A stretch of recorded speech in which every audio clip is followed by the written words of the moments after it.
Hello, everybody. Hello.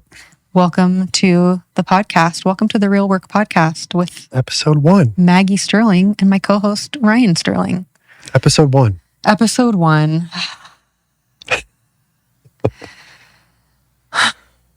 You know, it's been a while since I started a podcast. How about you? Been a bit? Yeah. Same exact amount of time. I am not new to podcasting, but I am new, and we're all new to this show and a deeper focus. So I'm excited about that. But I'd be lying if I told you guys I felt ready for what I'm doing right now fully, you know? Yeah. So we were just talking about that. Of course, ultimately I feel ready, but there's always this sense of how do you prepare more? How do you make sure you say what you want to say? How do you make sure you get your point across? And I think the reason why I feel that so strongly is because this is very important to me. And so the stuff that's important to us, the stuff that we value, the impact and the help that I want to offer to the world as we all navigate this stuff together is large. And so I'd be lying if I didn't say that my heart is racing pretty fast and I'm a little bit nervous, but at the same time, my goal for this podcast is that when you guys join us for it and you tune in, you feel like it is an exhale for your nervous system, that you feel cozy. Like I'm wearing sweatpants right now. You can't see, and you can't see because I have this cozy blanket on and I have my little dog right next to me and we're just cozy. And I want, in a world where there's just an onslaught of information coming at us and that we are engaging in that just is telling us we need to do more, we need to be more, we need to do, and we're listening to it at 2x speed. If you're me, I'm trying to be better at that, honestly. I would love to invite you guys to settle in, maybe sit down even, or go on a nice leisurely walk. But I do encourage you, no matter what, whether it's an audiobook or, what's the word for that? Like type of stuff you're consuming, passive, that you do it intentionally. I think podcasts are amazing. Otherwise I wouldn't be here right now. I think audiobooks are incredible. I think YouTube, I think content is incredible. I think we do a lot of consumption of content without the intention and without the mindfulness. And that's what makes it so it doesn't stick at all. So the invitation is that you carve out some time to listen to this podcast and any other podcast you listen to, where you can actually take in the information and get the insights that are going to help you walk your path a little more smoothly. Yeah. Before we started, Maggie said this podcast is her baby. And I think that she is probably feeling that way because she cares so much about what we're going to be talking about on this podcast. And so do you want to just dive into the episode today and kind of let people know what this podcast is going to be about? Yeah. This podcast came to be because I have, first of all, I've been on this earth for 36 years. I've been on a journey of my own, but also over the last 6 years, I've been on a journey of helping women. And I've been a coach. I think I'm coming up on my 7th year of being a coach. And so I have had this beautiful, amazing opportunity to work with the most incredible women. And I noticed patterns and I recognized those things, and I became aware of the distraction aspect in the last, 6 months to a year, where I was like, like a lot of this stuff feels like it's a distraction. It feels like we're not getting there. And I'll get into a little bit more of my personal story if you're like literally brand new here, but I just want to reiterate that this podcast is not about quick fixes or distractions. And my main goal is to help everyone kind of come back home to themselves, come back home to their bodies, because I work with so many women who are overachievers and they are overthinkers and they have completely disconnected from their body and they are in their mind and they are freaking out all of the time. And I think that's a big part of this is coming back into that place where we can be with ourselves, and also where our mind doesn't feel like a, war zone. Like our mind doesn't feel like this place where we don't want to be or we don't want to be with. So that's kind of my overall focus. But you think I should just share a little bit about my journey? Yeah. Because that's the way that I've worked with people. But I've also been on my own journey I know you hate when I say the word journey, but it is what it is. I've been on this path of healing for basically, it wouldn't be my whole life, but probably since I was about 15. I had a lot of trauma growing up, abuse. I always joke that if there was like a bingo for trauma, like I would have bingo in like 4 directions. So because of that, though, I was set up kind of by age 15 with this internal feeling that there must be something wrong with me. And that kind of morphed into insomnia. Then that morphed into anxiety being like my constant companion. I was just anxious. I was scared about everything. Everything felt like a threat. I did a lot of therapy.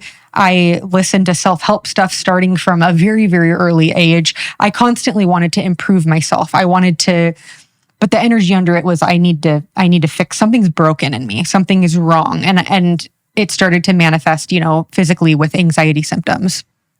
And that kind of just went on for years and years. About 8 or 9 years ago, I had a baby. I had postpartum depression. I saw a doctor. I got off of sugar. I started keto. I tried the diet changes. I tried the supplements. I tried the brain scans. I tried the therapies. I tried the psychedelics. I tried the pharmaceuticals. I tried the EMDR. I tried the IFS. Here's the thing, and this is something I'm exploring a lot more lately. It's not necessarily that none of those things could have worked, because I'm really exploring them again now. I think that I was so convinced that there was something wrong with me that none of them even would have had a chance to work. I also believe that the main reason I used any of them or paid for any of them or spent any time doing any of those things was because I really felt like I needed to fix myself. And we're going to get into that in a much deeper way, because I think the energy by which you engage in therapies or ways you're trying to grow or heal, I think it matters a lot, the belief that you have backing it up. Yep. And more importantly, the doubt that you have of whether or not you're even helpable. Because if you're like me, you may have got to a place where I've tried everything to feel better. I've tried everything to feel better in my body. I've tried everything to feel better with my mental health. And you start feeling like you're running out of options. And so everything kind of came to a head at the end of 2023. And I had a lot of things happen that was kind of like a perfect storm that left me with chronic pain in my body. It kind of started in one place with facial pain, then moved to the rest of my head, then moved to my legs, then moved to my feet, chronic nerve pain all through my body. Horrific symptoms. If I tried to even explain to you guys what I have experienced over the last little while, you wouldn't even believe it, because it's the kind of thing that would make someone absolutely go insane. But the cool thing that I'm seeing now, about almost 2 years later now, because we're in September, is that it got to a point where my body was talking loud enough where I could actually hear it. And as much as I've always felt like for the last 15 years, 20 years, I've been so close to getting to the bottom of all of this, it still wasn't going to happen unless I had a wake-up call that I couldn't ignore. And this was that for me. But what was cool was that it started leading me down a path of things that I had not explored before. Things like chronic nervous system dysregulation, being in fight or flight most of my life, and what the effect of living that way, which most of us are. And if we weren't, we are now. What is the effect that has on our mental health? What is the effect that has on our health, on our physical health, on pain, on symptoms? And how does that affect people? And so many people are living with chronic diagnoses. They are living with chronic pain. They are living with chronic mental health issues like anxiety and insomnia. And they don't really know what the root of it is. And so they spend all of this time trying to treat symptoms. So I have migraines. I'm trying to treat these migraines. I have anxiety. I'm trying to treat this anxiety. I have, I've gained a bunch of weight. I'm trying to treat the fact that I've gained weight. And what I realized after zooming way out and combining my experience, my personal experience, and the experience of my clients was I was like, it's like a tree, and we are focusing on the leaves of the tree. And you could chase think of how many leaves are on a tree. You could chase the leaves on a tree for your whole life, really. You can chase the anxiety, you can chase the back pain, and you can chase the insomnia, and you can chase the perfect body, but that's not even getting us to the trunk or the root.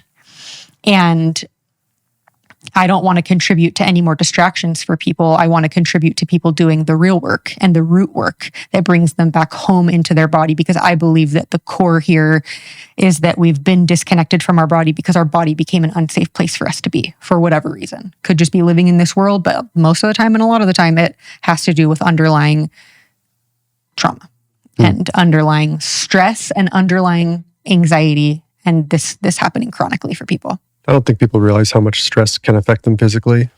I don't think most people have even dipped their toe in the understanding of how much stress can affect you physically. Yeah. I didn't, and I couldn't have possibly known the depths of study and understanding that I would have to go through to understand what was happening in my body. But it took a situation where there were no options that the medical profession could offer me. There were no therapies. There was no solution. There were just many, many Facebook groups full of tens of thousands of hopeless people who had no solution. And then this little whisper from the mind-body community saying, hey, you can heal from these things. Google won't tell you that you can. Doctors won't tell you that they can. And the reason is because they don't have the solution. And the solution is that mind-body connection. It's realizing the way our mind and our body are so intricately connected, and that the effect that chronic stress can have and unprocessed emotions and unprocessed trauma can have is any diagnosis that you can think of, any symptom in the body you can think of. I have heard part of my OCD, my health OCD, when I was getting to the bottom of all this, was listening to hundreds and hundreds of recovery stories from people. You wouldn't believe the symptoms that people have experienced and the depths of despair that people go through when they are faced with a situation that the medical community is like, it's kind of like, don't really have much else to offer you or anything, or, on this med that'll give you like 64 different side effects and it might help with the pain, but it probably won't. But this is like literally all I've talked to neurologists.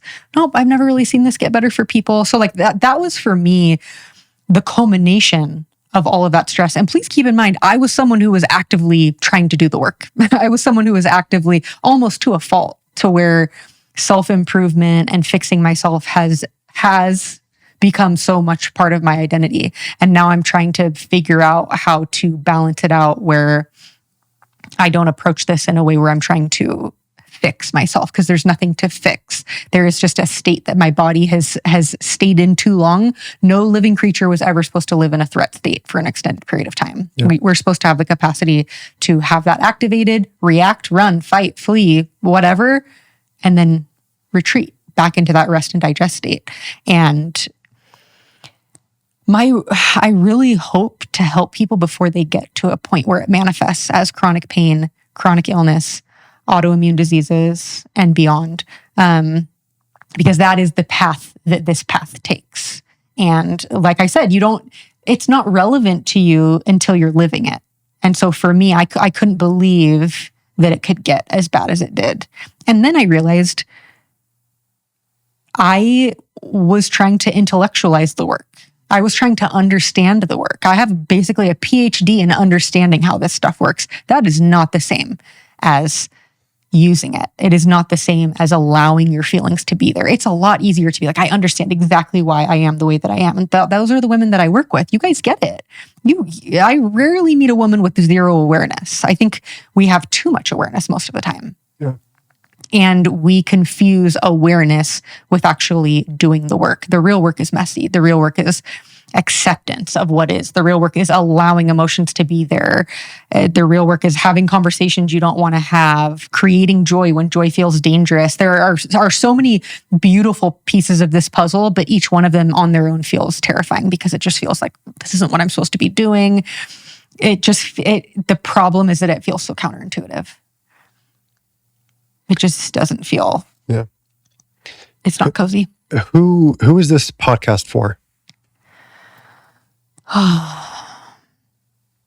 This podcast is for, I'm not going to say just women, even though that's primarily who I work with in my program, but this podcast is for people who are overthinkers, who suffer from most likely chronic anxiety and chronic stress, and have possibly kind of either had a toe or have dived into self-help and you have this awareness that something is off and it feels like something is broken, but you believe hopefully that there's some way that you can feel more peace. I think that's what we're lacking, is we're lacking that peace and that willingness to be with ourselves and stay with ourselves, because we have been hurt in the past, because we have been abandoned in the past, because we have been mistreated in the past, and what we have made that mean about us. And you're ready to be free from that and live a life that you don't need to escape from.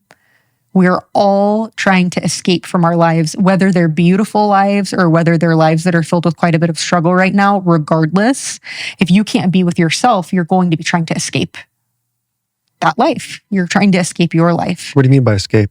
There are so many different ways that people do it, but I see most commonly like numbing behaviors, things like overeating, over scrolling, over shopping, over drinking, over smoking weed, over just things that help you when you feel like your emotions are too much. And none of us were taught how to feel our emotions. None of us were taught how to healthily express our emotions. Most of us were taught to kind of do whatever it is that the other person needs you to do. A lot of us are people pleasers, even if you don't think you are. And we'll get into that at another episode as well, because what's so funny is Dr. Sarno, John Sarno, was kind of the creator of mind-body medicine, and he has a list of all these traits that people with chronic pain normally get. And when I read through his books, I'm like, nah, that is not me. Nope, I am not a people pleaser. I am not, like, he has a list of all these things. None of them resonated. And I remember being in these groups where people were like, listen, if you want to heal, you're going to need to stop your people pleasing tendencies and do X, Y, Z. And I'm like, this is not me. And then the more I learned, I was like, oh, okay, this is what you mean by the boundaries and the people pleasing. I think there's a sneaky form of people pleasing that I'm excited to talk about, because once I got it, I was like, oh, okay, yeah. I totally do that. And it led to me having to have some rough conversations and asking for what I need and whatever. But that's the real work. And you would be shocked, and maybe you wouldn't, because you've been around for the last 6 years as I've worked with people, but you guys would be shocked at the lengths that people will go to avoid discomfort. Now, mind you, they're creating a ton of discomfort in other ways, because no one feels good when they're numbing out for a long period of time, or over drinking, overeating, feeling completely disconnected from their life. But we will go through the most extreme lengths to make sure that we don't have to feel discomfort. We don't want to have that conversation. We don't want to ask our boss to take some of our workload off. We don't want to have a hard conversation with our spouse. We don't want to make a change. And so instead of walking into that and being brave there, we stuff it and we sit and we grow resentful and we hate what we're doing, but we don't want to change because what are they going to think about us? And it's just really messy. But that's one aspect of the many of what does it mean to actually do the real work. If we weren't focusing on distractions all the time, what actually gets us to a place where we start feeling content with our life, where we are excited to wake up, where our little world isn't tortured by our thinking and our judgments of ourselves and the way we shame ourselves and the way we are always acting as though we never measure up and we will never, ever be enough. And you always have to be doing more and you always have to be making more, creating more, but not from the energy of to create and to contribute, but in the energy of does anyone find me worthy now? Do I have value now? Because look at this thing that I made. And I think that's why as a society, we've become very disconnected and very numb, and nobody wants to interact with people anymore. And, that connection is lost because ultimately I think most of us have lost the connection to ourselves. And that in and of itself was a protective mechanism of your nervous system, because what you learned growing up was that people were dangerous and situations were dangerous and your feelings were too big and you need to just deal with it by yourself. Don't upset anyone else with how you're feeling. We don't do that here. And now we're all like little children in adult bodies, unable to do this work on our own. You keep saying distractions. How do I know if I'm distracting with something? Well, you have to have that level of awareness, I think, right? Like are you on your phone too much? Like, are you eating too much? Are you, are you spending money that you don't have? I think part of the real work is being ready for it.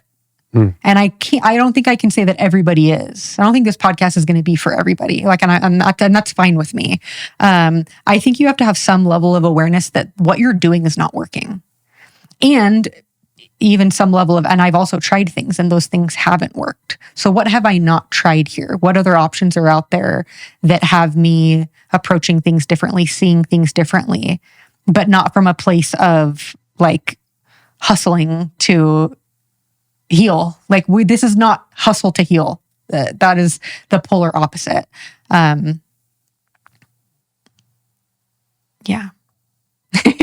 My brain poops out. And so I'm excited to have lots of conversations about the real work, because it's the same in no matter what it is, whether you are in a relationship, whether you're building a business, whether you're trying to make more money, whether you're, the roots of those things have to be secure. They have to be deep and they have to be strong. And when you are just doing things that from the outside, because you don't see the roots of a tree, what you see is the trunk and you see the leaves.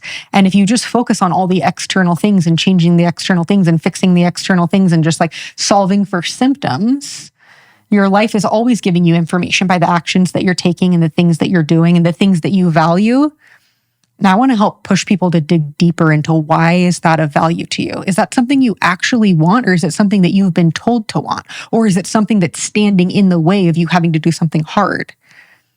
And it's like I don't think everyone was put on this earth to go deeper, Like, maybe, but I don't think some people want to. And I think you have to have some level of awareness that what you're doing is a little bit self-destructive.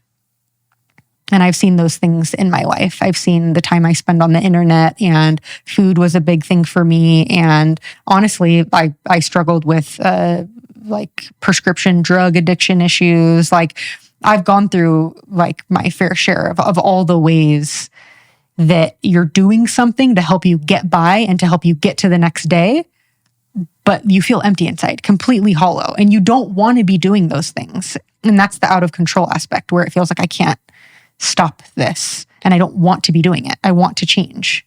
Would you say the distractions are kind of like symptom chasing?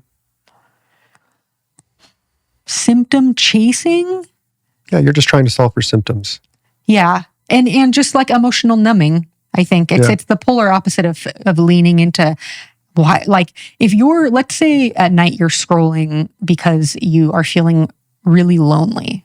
This is something that people have a hard time identifying in themselves, which is why coaching can be very helpful. But let's say that we've identified that you are scrolling at night for hours on end on TikTok because you're lonely. The goal would be to address the loneliness, not to solve for a 14-day challenge of how to get off of your phone. And that's what I mean by the world presenting solutions that are like, let's work on your phone usage. It's like, no, let's understand, why am I using my phone this way? The symptom chasing is trying to solve a fix for the symptom. Like, let's fix the symptom. No, let's fix the root. Why are you lonely? Is it a perception? Is it a thing that needs to be solved? How do we get you to a place where you have connection instead of loneliness? Yeah. That's the real stuff. It's solving for the root issue of why I have this problem. And yet you will find a million solutions on the market for solving symptoms. Yeah.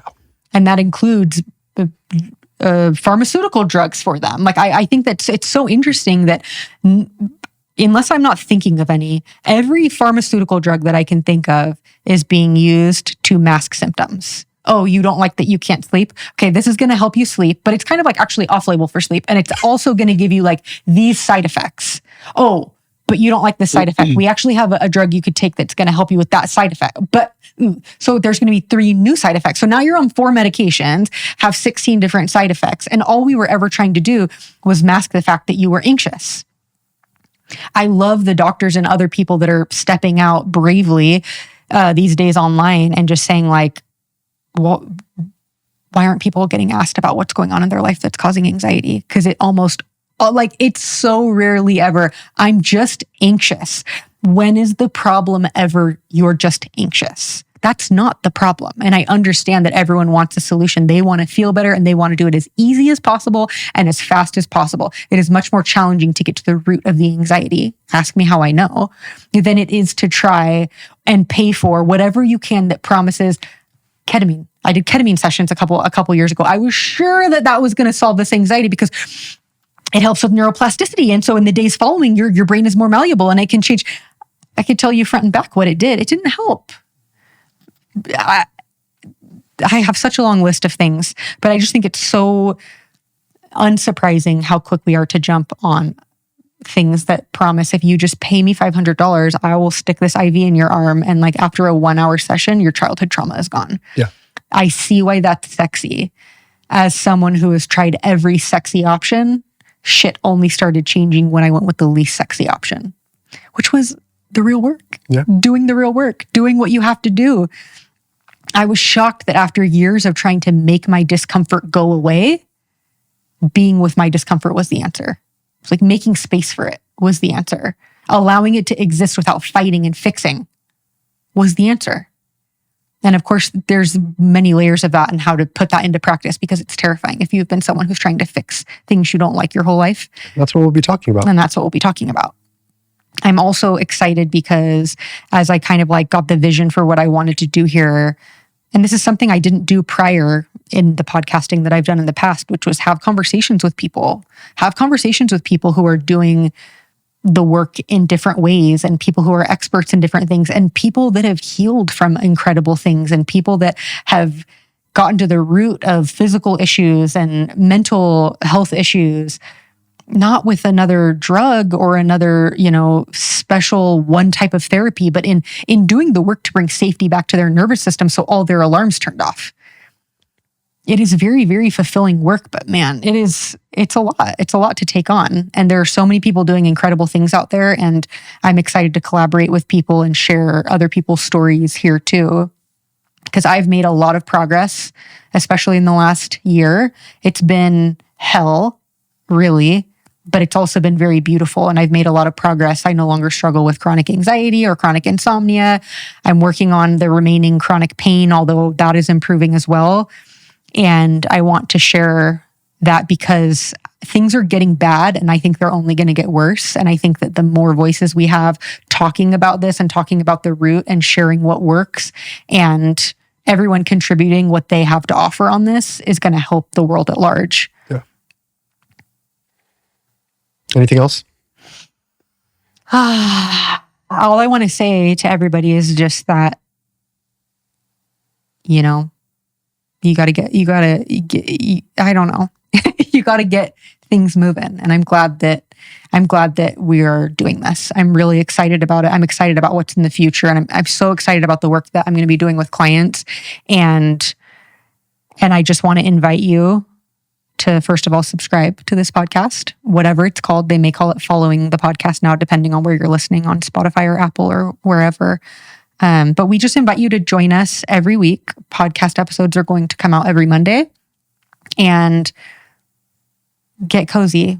Just settle in and be open to ideas and your own insights on what could be helpful regarding where you're at, and how you can move forward, and how you can actually start doing things that move the needle instead of things that keep you really distracted until you've solved for that thing. And then your brain just offers another thing to be distracted by, because you didn't get to the root of why you're chronically stressed out, why you're dysregulated, why you're so overwhelmed.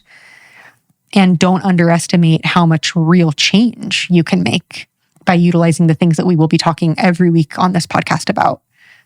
Just because you've been stuck doesn't mean you have to stay stuck. And I want to help people get unstuck and live more peaceful lives. And that is my life's work. That is what I want to wake up and do, and the contribution that I want to make. So we are super grateful for you guys anytime you join us. All right. See you guys next week. Bye.